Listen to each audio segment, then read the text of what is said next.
Hi everyone, it's Margaret Manning here, and welcome to Mornings with 60 and Me.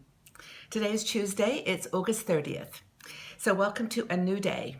I am having my morning cup of lemon ginger tea this morning. It's really refreshing and just feels like it's a great start to a new day. And I want to welcome everyone here. Thank you so much for coming and joining in the conversation.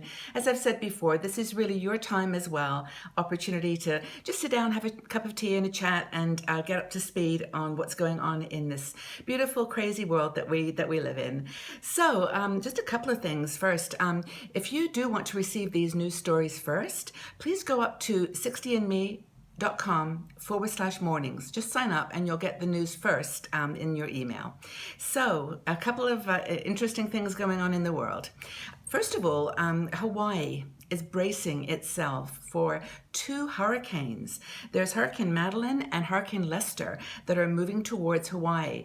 And you'd imagine there's this huge, massive Pacific Ocean, but these two hurricanes are just targeting Hawaii, and one's going to go below, one's going above, just a few, maybe days apart. And it's very unprecedented. So all my sisters in the 60 and Me community in Hawaii, just please be careful. And of course, I know you're used to these kinds of storms, but these ones seem pretty strong, and I just hope everyone's okay. So our thoughts are definitely with you in Hawaii.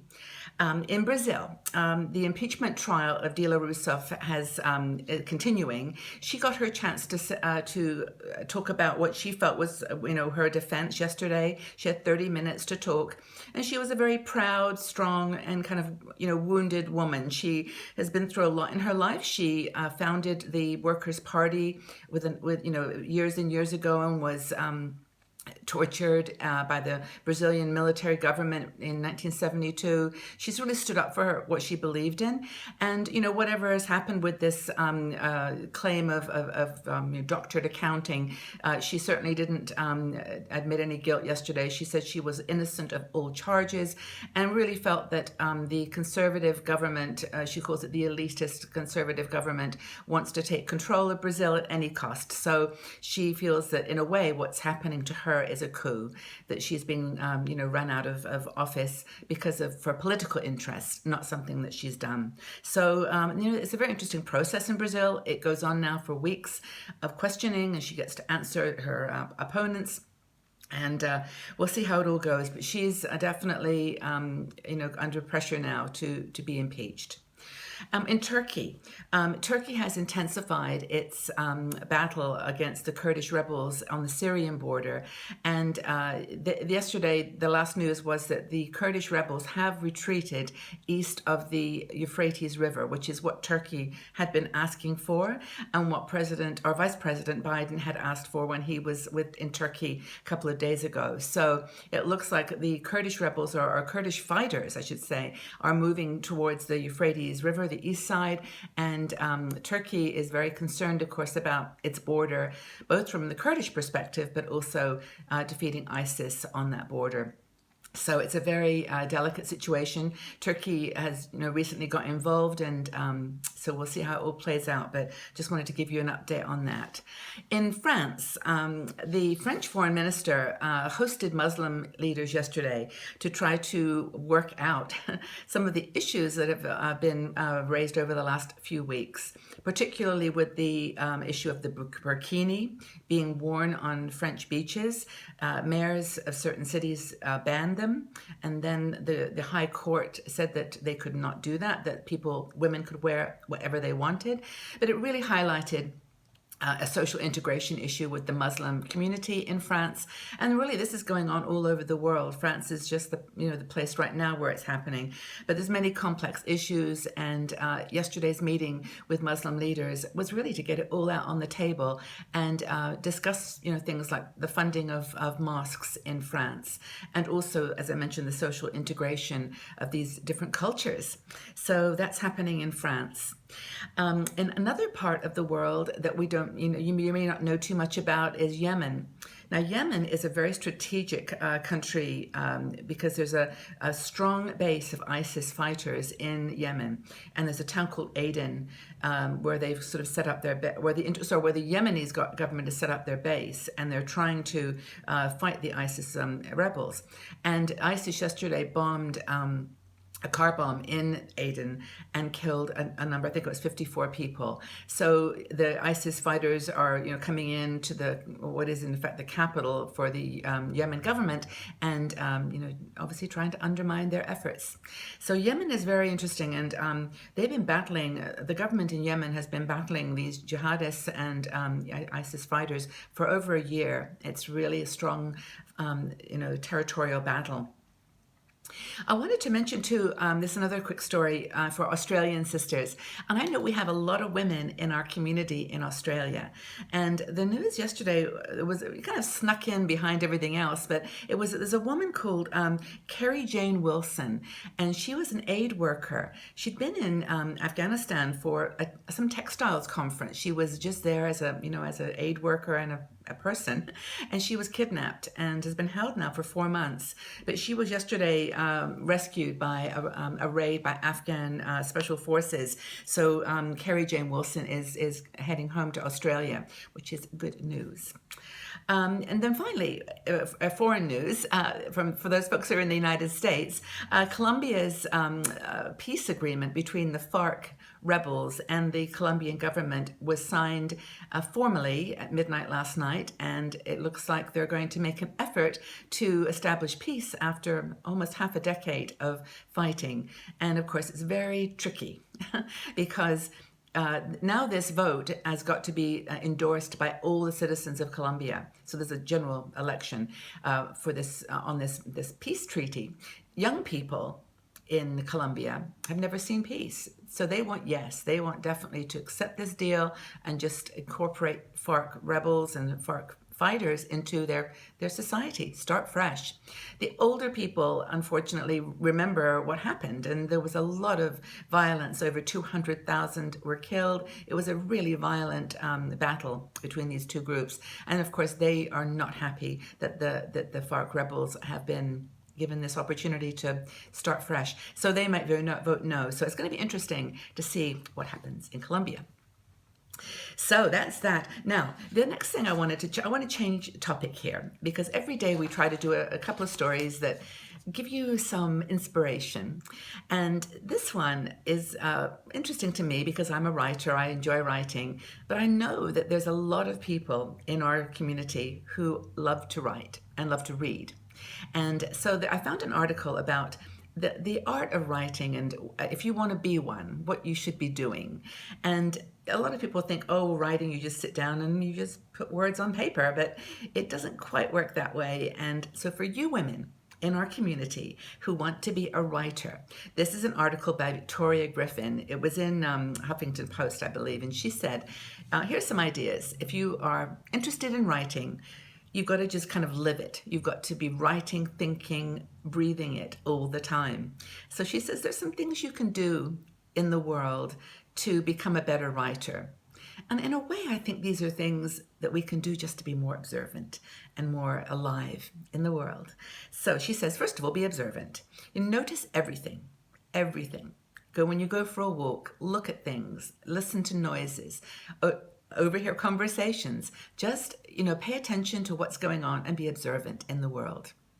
Second thing is to read. She says, read everything you can. Read books, read magazines, manuals, things you wouldn't normally read. If you see an article that's interesting, just read it. Learn about new things and, just exercise that reading muscle. The next thing that she says to do is run.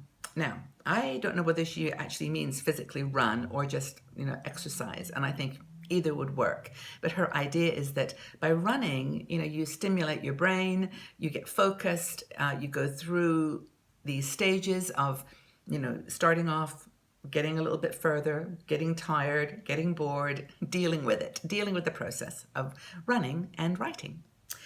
Next thing she says to do is to daydream.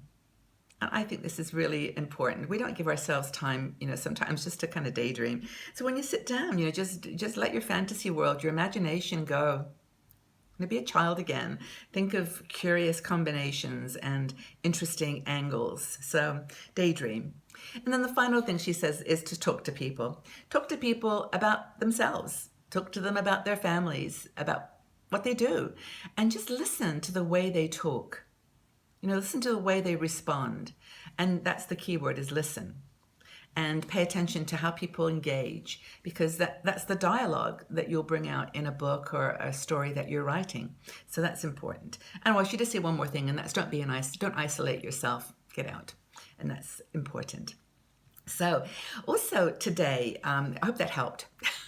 Any of you are writing books or blogs, just leave your details in the section below. I'd like to know what you're doing and what kind of comment and what kind of work you're doing. We can share and learn from each other.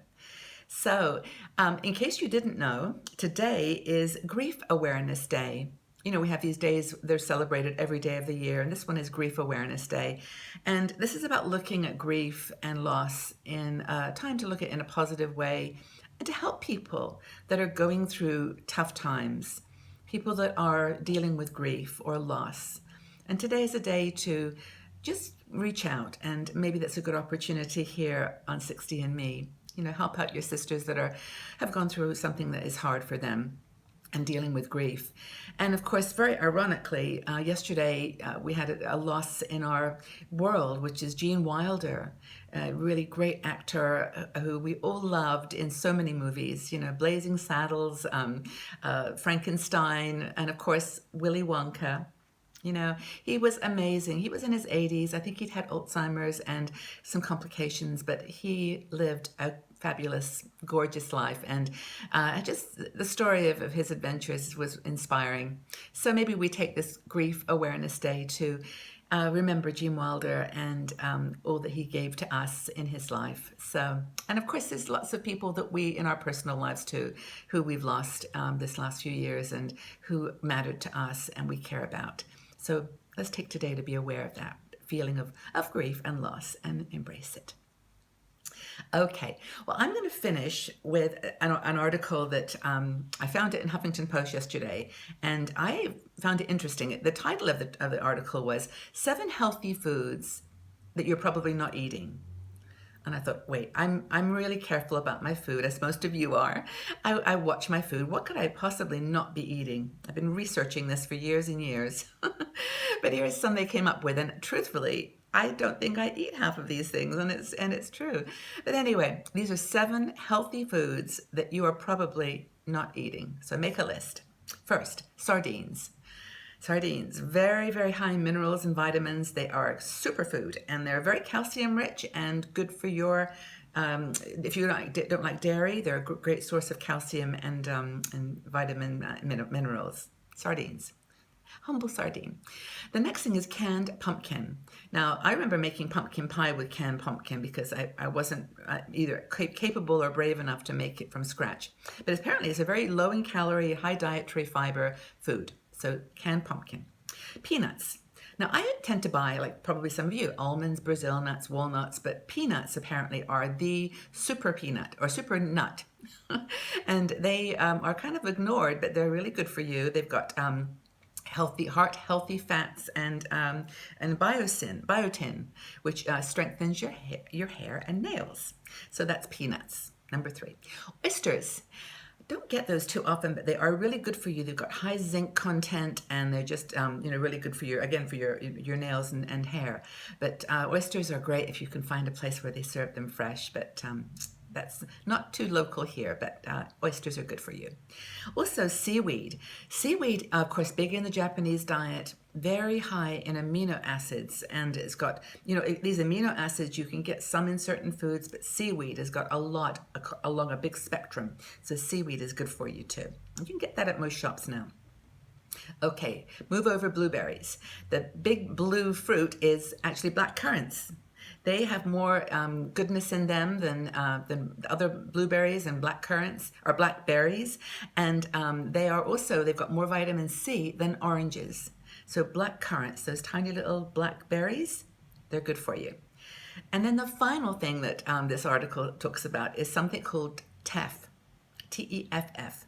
And it's a grain. They say it's an ancient grain, and it's really good for you. It's got more calcium than spinach. It maintains healthy blood sugar, and it's just apparently a wonder food. And of course, I went, teff? I've never heard of it.